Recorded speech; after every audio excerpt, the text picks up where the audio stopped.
안녕하십니까. 고려대학교 세종캠퍼스 재학 중인 유동남이고 이번에 논문 리뷰를 진행하겠습니다. 논문 주제는 Learning Transferable Visual Models from Natural Language Supervision입니다. 2021년에 오픈 AI에서 소개됐던 모델인데요. 2021년에 이제 클립이랑 델2라는 유명한 모델 두 가지로 이렇게 소개가 되었습니다. 델2 같은 경우는 GPT에서도 사용할 수 있듯이 이제 생성형 AI인데 텍스트를 집어넣으면은 이제 이미지가 생성이 됩니다. 만약에 하늘을 날고 있는 소를 생성해줘 하면은 하늘을 날고 있는 이제 날개 달린 소가 이미지로 생성되는 겁니다. 근데 이제 반대로 클립은 이제 이미지를 넣으면은 그 이미지에 대한 설명이 나옵니다. 예를 들어 이제 사람이 10명이 놀고 있는 이미지를 띄워주고 여기 안에 사람이 몇 명 있어 하면 100인이 9명 뭐 그런 식으로 설명이 나옵니다. 그래서 이게 어떻게 가능한지에 대해서 설명을 드릴 건데 우선 그 당시에 소타 컴퓨터 비전 모델들은 전부 다 이미지넷에 맞춰서 사전 훈련이 돼 있었어요. 그래서 주로 이제 고양이 사진을 넣으면 캣이 도출되고 이제 퍼피 사진을 넣으면 퍼피가 그대로 출력이 됩니다. 정답인 레이블이 정확하게. 근데 만약에 이 모델들에 따로 사전 훈련을 하지 않고 다이아몬드라는 이미지를 집어넣으면 모델이 어떤 결과를 출력할까요? 아마 다이아몬드는 아닐 겁니다. 왜냐하면 이미지넷이 동물들에 대한 데이터셋이기 때문에 동물들로 학습을 시켰는데 갑자기 다이아몬드라는 이전에 학습되지 않은 데이터 라벨이 출력되지 않을 겁니다. 그래서 우리는 이제 여러 장의 다이아몬드 사진들이 필요합니다. 이 다이아몬드를 출력하기 위해서는요. 그래서 이 과정을 파인 튜닝이라고 하는데 추가적인 이미지들과 라벨들이 필요해요. 그래서 이 파인 튜닝 과정을 마치고 나면 우리는 다이아몬드 사진을 넣었을 때 모델이 다이아몬드라는 라벨을 도출할 수 있게 만들어줍니다. 그래서 문제가 우리는 이 파인 튜닝 과정을 없애고 싶다. 이제 새로운 작업에 상관없이 우리는 모델에 필요한 이제 추가적인 이미지 데이터랑 라벨을 필요로 하지 않고 작업에 상관없이 잘 작동하는 모델을 만들고 싶다가 주된 목표였습니다. 근데 그 당시에 이제 2021년에서 얼마 지나지 않은 시점이죠. 2019년쯤에 T5라는 모델이랑 GPT-3가 이제 오픈 AI에게 영감을 줬습니다. T5랑 GPT-3에 대해서는 뒤에서 간단하게 설명드리도록 하겠습니다. 그래서 주된 질문이 이제 컴퓨터 비전 모델을 이미지들에 달린 캡션으로 직접적으로 학습을 하면 어떻게 될까? 이제 인터넷에 보면은 이제 이미지들이 나와 있는데 그에 대한 이제 캡션들이 달려 있죠. 인스타그램 같은 데 보면 이제 해시태그 같은 형태로 이제 뉴스 기사 같은 데 보면 뉴스 아래 달리 이제 뉴스에 대한 설명 같은 게 간단하게 나와 있죠. 그런 거를 직접적으로 학습하면 어떻게 될지에 대해서 고민을 해본 겁니다. 그래서 이렇게 학습을 하면 어떤 이점이 있는지에 대해서 간단하게 서술하자면 표준 크라우드 소싱 라벨링에 비해서 조금 더 쉽게 확장이 가능합니다. 이 표준 크라우드 소싱 라벨링에 대해서도 뒤에서도 잠깐 설명드리겠습니다. 이 모델이 인터넷에 있는 광대한 범위의 데이터들에 대해서 직접적으로 이제 학습을 할 수 있게 되는 장점이 있죠. 그리고 제로샷 트랜스퍼빌리티라는 특징도 있는데 이것도 뒤에서 뒤에서 설명해드리도록 하겠습니다. 이제 T5라는 모델에 대해서 간단히 설명하자면은 이제 NLP 모델입니다. 자연어 처리 모델.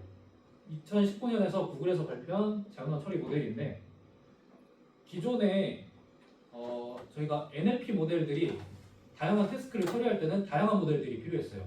그래서 만약에 내가 기계 번역을 하고 싶다 그러면은 기계 번역에 특화된 모델들을 가져와서 번역을 해야 됐고 이제 감정 분석에 필요한 모델들을 가져와서 써야 됐고 표현에 필요한 모델들을 또 따로 가져와서 써야 됐는데 T5 모델은 이거를 좀 하나의 모델에서 처리할 수 있게끔 바꿔줬죠. 그래서 어떤 형식으로 작동을 하느냐 텍스트 인풋이랑 텍스트 아웃풋 그 두 가지 형태로 이제 작업을 바꿔버립니다. 여기 표에서 볼 수 있듯이 이전에는 이제 헬로라는 이제 입력 문장을 모델에 입력해서 안녕하세요라는 한국말로 번역을 이렇게 시도하고 센티멘트 아날리시스에서는 I love this movie를 이제 파지티브로 출력하는 모델을 따로 써야 되죠. 근데 T5에서는 이 작업을 그냥 하나의 문장으로 퉁쳐버립니다. 그냥 입력할 때 문장 자체를 그냥 어떤 태스크를 수행할지를 미리 이렇게 적어주는 거죠. Translate English to Korean 그리고 콜론 헬로 이런 식으로요. 이런 식으로 하면은 하나의 모델에서 여러 작업이 수행이 가능해지게 되는 장점이 있습니다. 질문 하나. 네네. 그럼 T5는 전에 저 번역 모델이랑 감정 분석 모델이랑 지리응답 모델을 그냥 합쳐놓은 거라고 생각하면 되나요? 그쵸. 그 태스크들이 작동 방식이 전부 다르거든요. 근데 그거를 입력 문장 자체를 아예 바꿔가지고 한 번에 작동할 수 있도록 바꿔놓은 거예요. 그럼 그냥 이렇게 조건문 해가지고 그냥 모델 3개 합쳐놓고 하는 거랑 혹시 다른 점이 있을까요? 그러니까 뭐 예를 들어 저 T5 입력값에서 일단 그 네. 모델들을 다 따로 쓴 이유가 네. 입력 문장을 저희가 토크나이즈라고 해가지고 좀 이렇게 벡터 인베딩 형식으로 바꾸는 게 있거든요. 네. 그런 게 좀 너무 커지기도 하고 이제 모델 처리 방식에 따라서 결과값이 완전 불이게 나올 수도 있어가지고 네. 정확하게 말씀드리기는 어려운데 일단 모델을 따로 쓰는 이유가 그 성능이 좋아서 그렇게 쓰던 거였는데 네. 이 텍스트 인풋이랑 텍스트 아웃풋 형식으로 바꾸니까 이제 태스크를 미리 적어주는 형식으로 바꿔주니까 이렇게 하면 하나의 모델로도 하나의 모델로도 충분히 좋은 성능이 나왔다라는 겁니다. 그리고 아까 크라우드 소싱 라벨링에 대해서 잠깐 설명드렸는데 라벨링에도 좀 타입이 나눠져 있습니다. 이제 골드 라벨이랑 실버 라벨, 노이즈 라벨이라고 하는데 골드 라벨 같은 경우에는 이제 전문가들이 직접 이제 정답을 달아준 거죠. 그래서 신뢰할 수 있는 정도는 높다. 그리고 예제로는 이미지넷 데이터에서 사람이 직접 라벨링한 데이터가 있죠. 이제 강아지 사진을 보고 강아지라고 하면은 누구든지 이제 정확하게 판단할 수 있으니까 그런 건 이제 골드 라벨이라고 하고요. 실버 라벨 같은 경우에는 이제 신뢰할 수 있을 만한 모델이 생성한 예측한 라벨이라고 합니다. 그래서 GPT-4에서 사람이 물어봤을 때 나오는 이제 대답들이 그에 해당합니다. 그래서 노이즈 라벨 같은 경우에는 이제 PDF에서 OCR 한번 해보신 적 있을까요? 그거 하면은 막 에러 나고 이상하게 인식되는 경우가 있는데 그런 걸 이제 노이즈 라벨이라고 합니다. 에러가 포함될지도 모르는. 그래서 OCR 에러나 아니면 이제 크라우드 소싱을 할 때 이제 잘못된 라벨링을 붙이는 경우라고 합니다. 그래서 크라우드 소싱이 뭐냐? 이제 다중의 대수가 라벨링을 붙이는 방식인데요. 만약에 제일 많이 쓰는 방식이 이제 다수결 원칙으로 하는 건데 사람들이 여러 명 있을 때 만약에 여기 이미지 예시같이 보시면은 캣이 한 명이고 퍼피가 두 명이에요. 근데 이미지가 캣이죠 누가 봐도. 그러면 이 경우에는 저희는 라벨링을 퍼피라고 하게 돼요. 이 캣 이미지에 대한. 그래서 이거를 이제 노이즈 라벨이라고 볼 수 있는 거예요. 근데 이걸 왜 하느냐? 일단 너무 싸요 가격이.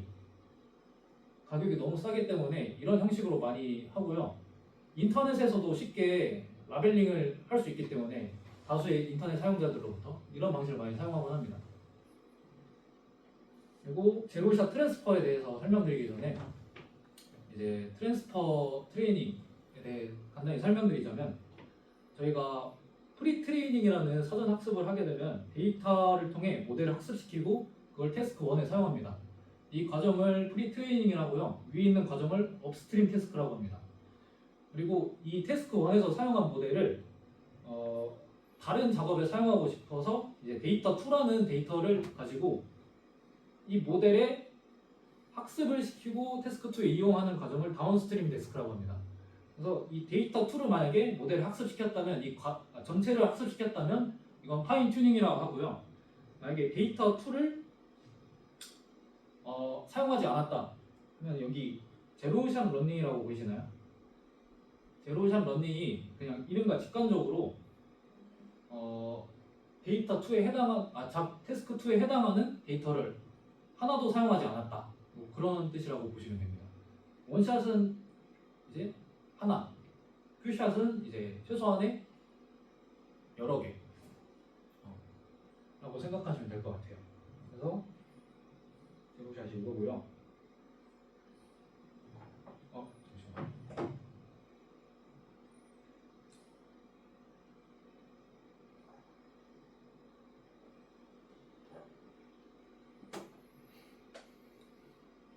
근데 제로샷이라고 해가지고 새로운 태스크에 대해 아무런 정보 없이 모델이 잘 작동할 거라고 이해하는 것이 좀 다소 과할 수 있는데 제로샷을 위해서는 어떠한 형태의 사이드 정보가 반드시 제공되어야 합니다.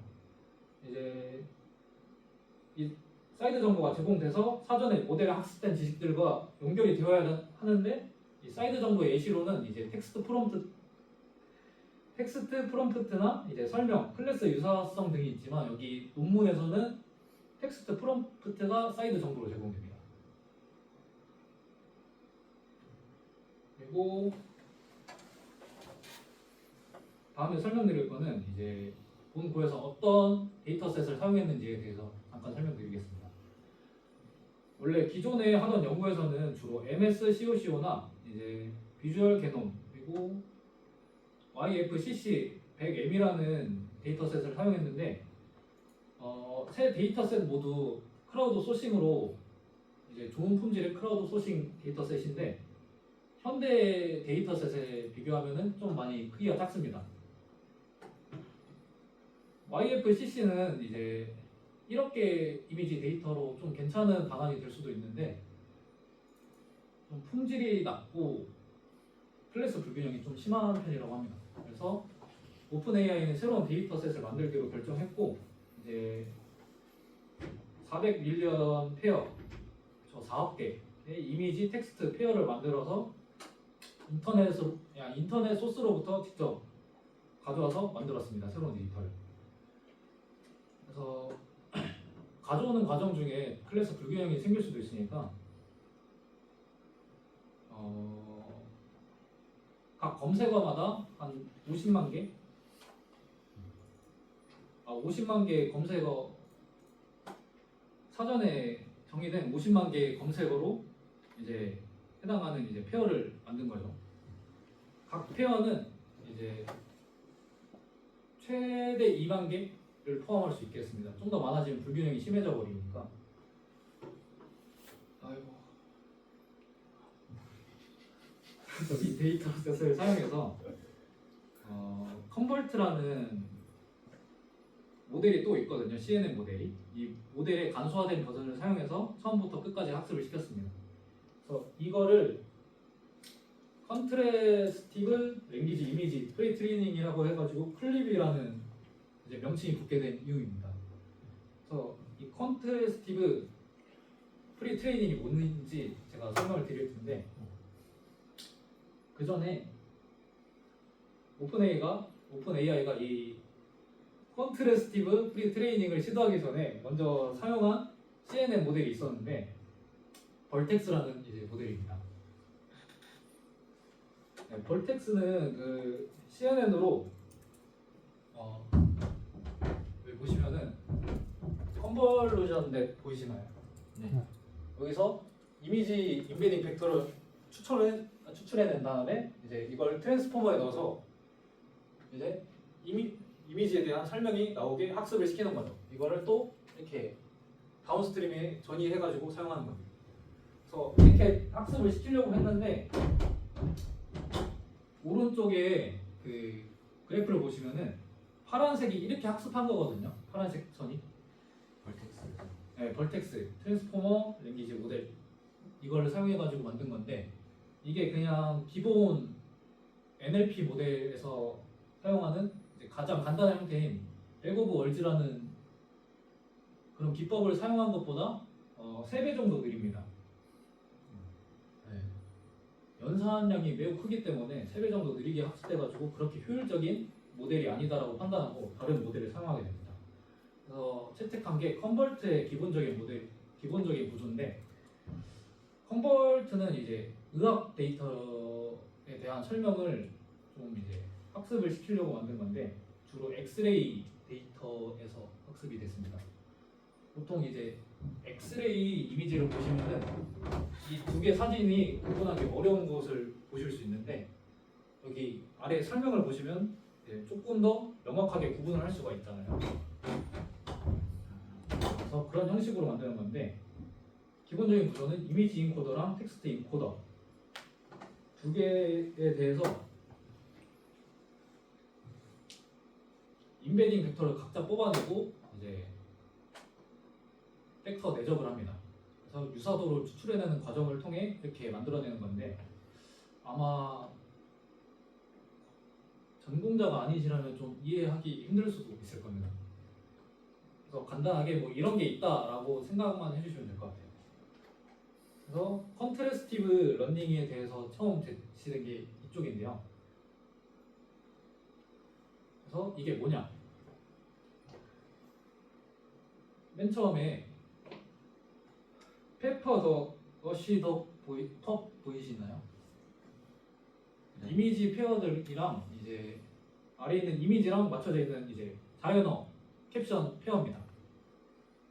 그래서 이게 각각 인코더로 들어가게 되면은 이제 임베딩 벡터 형태로 나오거든요. 임베딩 형태로 이제 여기 강아지 사진을 보시면은 이게 맨 처음에 i1으로 들어가요. 인코더를 통과한 이제 벡터가 i1으로 들어가게 되고 이제 이 강아지 사진에 해당하는 페퍼 더 어시 펍이 텍스트 인코더를 통과해서 이제 T1에 들어가게 됩니다. 그리고 이렇게 들어가게 차례대로 들어가게 되면은 이제 n개까지 들어가게 되겠죠. 그래서 n by n 매트릭스가 완성됩니다. n by n 매트릭스에서 각 사진에 맞는 설명은 여기 대각 행렬에 해당하는 원소가 되겠죠. 그래서 이 대각 원소에 해당하는 행렬에 대한 코사인 유사도는 높이고 그리고 나머지 원소들이 n제곱 마이너스 n개잖아요. n제곱 마이너스 n개에 대한 코사인 유사도를 이제 최소화시킨다. 그런 형식으로 작동하는 거라고 보시면 됩니다. 코사인 유사도를 계산한 다음에 엔트로피 손실, 교차 엔트로피 손실을 사용해서 이제 최적화를 시킵니다. 질문 하나 혹시 뭡니까? 그 대각 행렬에 있는 원소들이 왜 이미지를 설명하는 친구들이고 비대각 행렬에 있는 친구들 아 순서대로 이미지에 대한 순서대로. 설명이 순서대로 들어가는 거예요. 엠페어. 순서대로? 네, 네. 근데 텍스트는 이게 순서대로 들어가는데 그럼 이미지는 이미지도 쌍으로 맞춰서 들어가니까는 대각에는 그 이미지에 대한 그 설명이 들어가는. n개의 데이터에 대해서 어. 그래서 코드로 보시면 좀 더 직관적으로 이해가 가능하죠. 네, 인코더 통과한 게 이제 노멀라이즈 돼가지고 다시 들어가고 이제 로짓을 계산합니다. 그래서 나온 값에 대해서 이제 교차 손실을 통해 로스를 구하고 로스 평균을 내서 그걸 또 다시 최적화를 시도합니다. 그래서 아까 설명드린 컨버트 구조랑 좀 다른 게 있죠.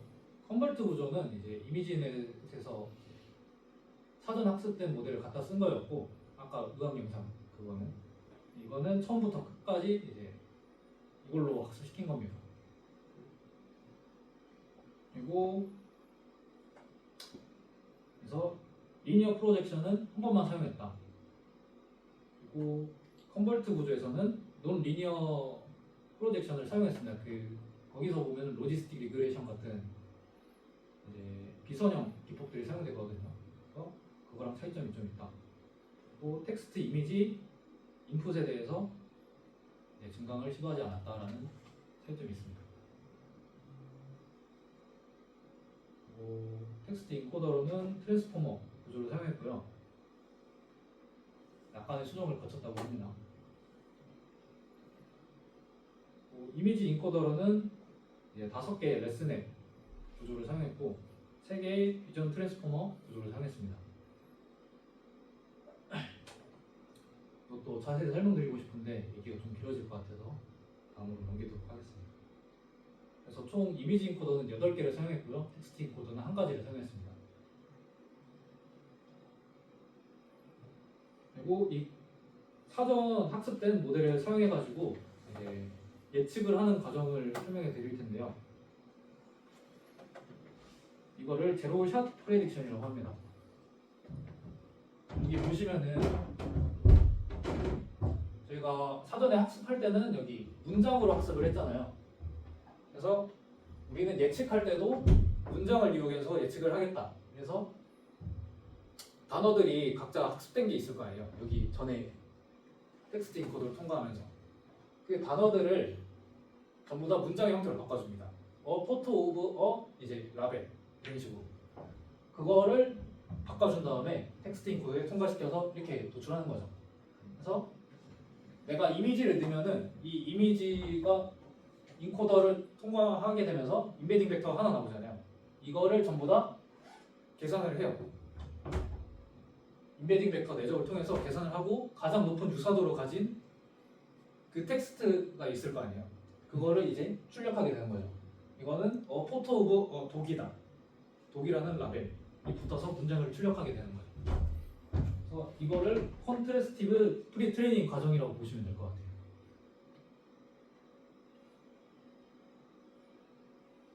네, 근데 이거를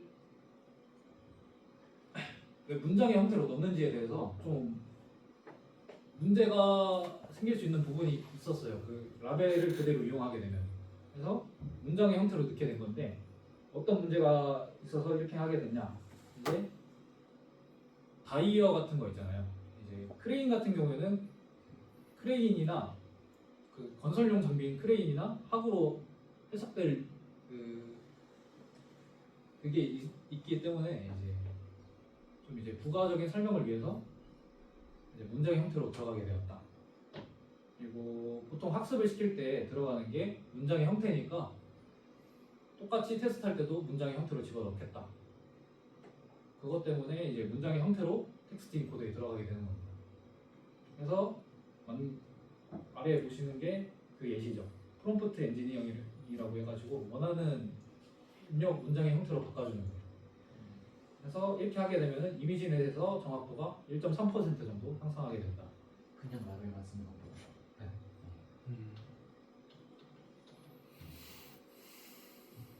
그래서 이거 효과를 거기서도 첨부를 했는데요. 포토 오브 라벨, 타입 오브 펫, 뭐 이런 식으로 두면은 옥스퍼드 IT 패치 데이터셋에서 이제 잘 작동하게 됐다. 그리고 포토 오브 라벨, 콤마, 타입 오브 푸드, 뭐 이런 식으로 입력하게 되면은 푸드 11 데이터셋에서 잘 작동하게 됐다. 뭐 그런 식의 설명을 담고 있습니다. 그리고 아래는 이제 다른 문맥의 프롬프트를 합쳐서 집어넣게 되면은 조금 더 좋은 성능을 보인다라는 건데요. 이제 포토 오브 빅 라벨, 뭐 플러스 포토 오브 스몰 라벨, 뭐 이런 식으로 하게 되면 이미지넷에서 한 3.5% 정도의 이제 성능 향상을 보인다고 합니다. 그래서 이 두 개를 같이 쓰게 되면은 이제 약 5% 정도의 성능 향상을 같이 보이게 됩니다.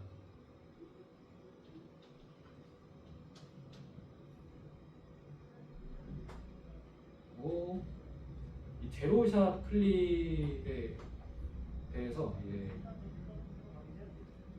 레슨넷 50의 선형 분류랑 비교한 게 있거든요. 이제 총 27개의 데이터 중에서 16개의 데이터셋에서 이제 레슨넷보다 좀 더 좋은 성능을 보였다라는 걸 보여줍니다. 이제 중요한 게 여기 보시면은 이미지넷이 있잖아요. 초록색 중에 이미지넷이 있는데 1.9% 보이시나요? 중요한 게 이 레슨넷 50이 이미지넷에서 사전 학습을 하고 다시 이미지넷을 예측한 건데 이것보다 이미지넷에서 학습하지 않은 이제 제로샷 클립이 더 좋은 성능을 보여줬다. 뭐 그런 겁니다. 그래서 이미지넷에서 좋은 성능을 보여줬고 이제 스탠포드 카스라는 이제 차량들에 대한 정보가 담긴 이제 데이터셋에서 제일 좋은 성능을 보여줬잖아요. 레슨넷 50보다. 이게 왜 그러냐면 인터넷에서 쉽게 찾아볼 수 있거나 이제 좀 명확하게 구분이 가능한 이미지들이나 이제 설명이 잘 담긴 그런 이미지들은 조금 더 많이 좋은 성능을 보여주게 됩니다. 그래서 어떤 게 제일 안 좋은 성능을 보여주냐? 이제 맨 아래에 있는 유로 세틀라이트 데이터셋이라는 이런 게 있거든요. 이게 유럽의 위성 사진을 담은 사진인데 이런 거는 좀 전문적이고 인터넷에서 찾기 힘들고 이제 전문 지식을 요구를 하기 때문에 설명도 좀 복잡하고 뭐 제대로 안 나와 있는 경우가 많거든요. 그래서 안 좋은 성능을 보여준다. 그래서 기존의 지도 학습된 모델들보다 꽤나 경쟁력 있는 모델링을 보여줄 수 있다라는 것입니다. 본 논문에서는 이제 강건성에 대해서도 설명을 하는데요. 이제 강건성에 대해서 설명드리려면 또 디스트리뷰션 제널 일반화에 대해서 좀 설명을 드려야 되는데 일반적인 딥러닝 모델들이 이제 인간들보다 범용적인 성능이 좀 떨어집니다. 왜냐하면 이제 훈련셋에 맞춰서 학습이 되었기 때문에 이제 분포가 다른 테스트 데이터셋에서는 이제 성능이 많이 떨어지게 되는 거죠. 그래서 오버피팅 문제라고 하죠, 이거를. 그래서 목적은 정확한 특징들을 추출하기 위해서는 이제 디스트리뷰션 시프트에 불변하는 이제 특징들을 추출해야 된다. 뭐 그런 겁니다. 그래서 이거 디스트리뷰션 시프트에 효과적인 모델이라면 이제 강건성이 좋을 거다라고 생각하는 거죠. 괜찮나요? 한 번만 더. 강건성이. 강건성이 이제 모델을 이제 다른 데이터셋에 이제 작업 수단으로 썼을 때 이제 성능 차이를 잘 안 보인다. 그러면 이제 강건성이 좋다라고 합니다. 그러니까 범용성이 좋다. 약간. 네, 범용성이 좋다. 이제 모델에 흔들림이 없다. 그런 거죠. 그래서 디스트리뷰션 시프트, 네, 뭐 그런 겁니다. 총 두 가지 뭐 로버스트니스 이제 설명이 들어가 있는데 클립에서는 이제 이 두 가지 모두 증가해야 되게 좋다. 뭐 그런 거라고 생각하시면 됩니다. 그래서 이 강건성은 어떻게 계산하느냐, 어떤 걸 좋다고 하느냐라고 생각하시면 이제 일반적인 성능에서 이제 로버스트니스 퍼포먼스를 빼는 걸 이제 로버스트니스 갭이라고 하는데 이게 높으면 좋다고 합니다. 이게 높으면 안 좋아요. 왜요? 그래서 만약에 로버스트니스 퍼포먼스는 이제 다른 데이터를 집어 넣으면서 어떤 성능을 보여주는지 이렇게 나타내는 건데 이제 일반적인 성능에서 만약에 일반적인 성능이 80이 나왔다고 했을 때 이제 다른 데이터를 넣었을 때 30이 나왔어요. 그럼 50이 나오겠죠. 50은 꽤나 큰 숫자죠. 이게 이게 설명하기 애매하네. 로버스트니스 퍼포먼스는 전문적인 그러니까 그런 집단의 데이터를 넣었을 때 수치인가요? 아니요, 그냥 기존 트레이닝 데이터셋에서 벗어난 분포를 집어 넣었을 때 만약에 내가 강아지 데이터로 학습을 했는데 네. 코끼리를 집어넣었다. 그럴 때 성능이 낮게 나올 수 있잖아요. 그럼 제너럴라이제이션은 강아지로 학습을 했는데 모든 데이터를 넣은 건가요? 그럼? 비슷한 데이터를 넣는 거죠. 비슷한 분포. 아무튼 그렇다고 합니다. 비슷한 분포의 데이터를 넣었을 때의 성능이랑 다른 분포의 데이터를 넣었을 때의 성능이 차이가 크다면 이거는 안 좋은 모델이다 라는 겁니다. 강건성이 안 좋은. 괜찮나요?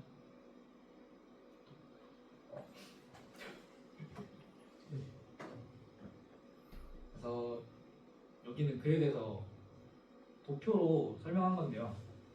이제 점선이 이상적인 강건성 모델이 가지는 수치고요. 이제 높을수록 좋다고 보시면 될 것 같아요.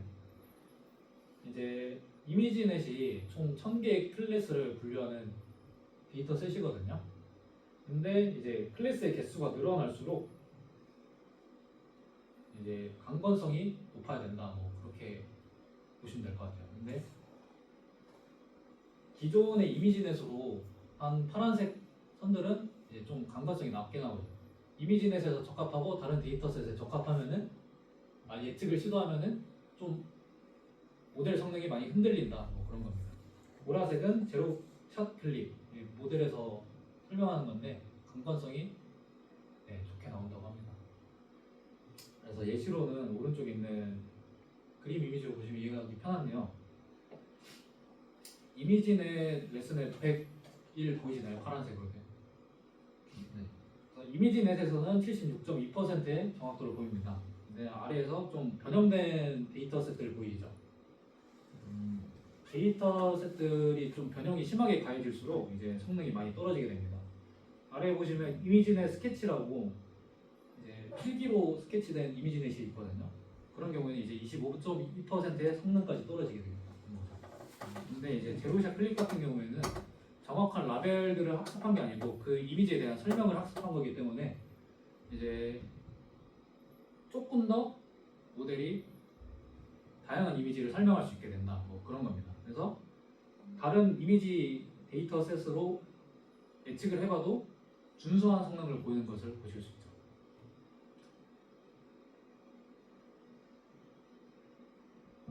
요거 같은 경우에는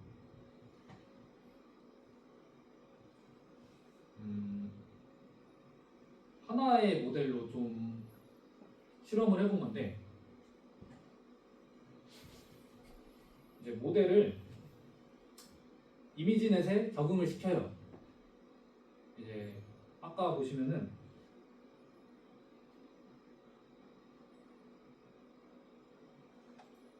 여기서 파인튜닝 과정을 이미지넷으로 한 번 더 한다고 보시면 돼요. 제로샷 클립에다가 이제 파인튜닝을 한 다음에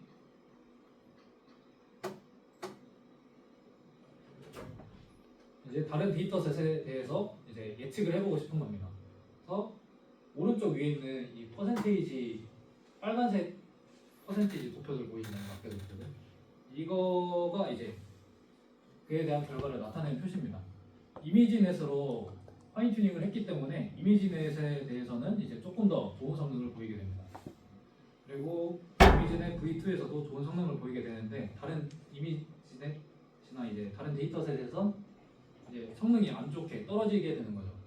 그래서 강건성이 떨어진다고 보시면 됩니다.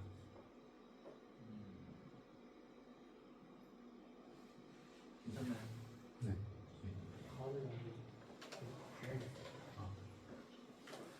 시간 이렇게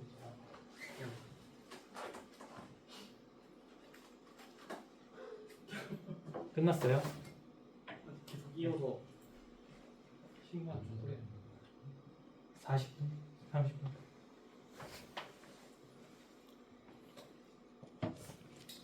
그리고 여기 오른쪽 아래만 하면 끝나거든요. 오른쪽 아래는 이제 조금만 기다렸다 가세요. 가라이 하나의 모델을 이제 특정 데이터셋에 적합하도록 이제 파인튜닝을 데이터셋마다 바꿔서 시도를 해본 거예요. 그래서 유튜브 비비라는 데이터셋에서 파인튜닝을 하고 유튜브 비비에 대한 예측을 시도하면 26.9%의 성능 향상을 보인다. 뭐 이런 겁니다. 그래서 아래는 이미지넷 VID 또 파인튜닝을 하고 이미지넷 VID를 예측하면 8.3%의 성능 향상을 보인다. 뭐 그런 건데 딱히 효과가 없다는 것을 보실 수 있죠. 괜찮나요? 네, 여기가 끝입니다. 설명을 잘하고 싶었는데 제가 발표를 못해가지고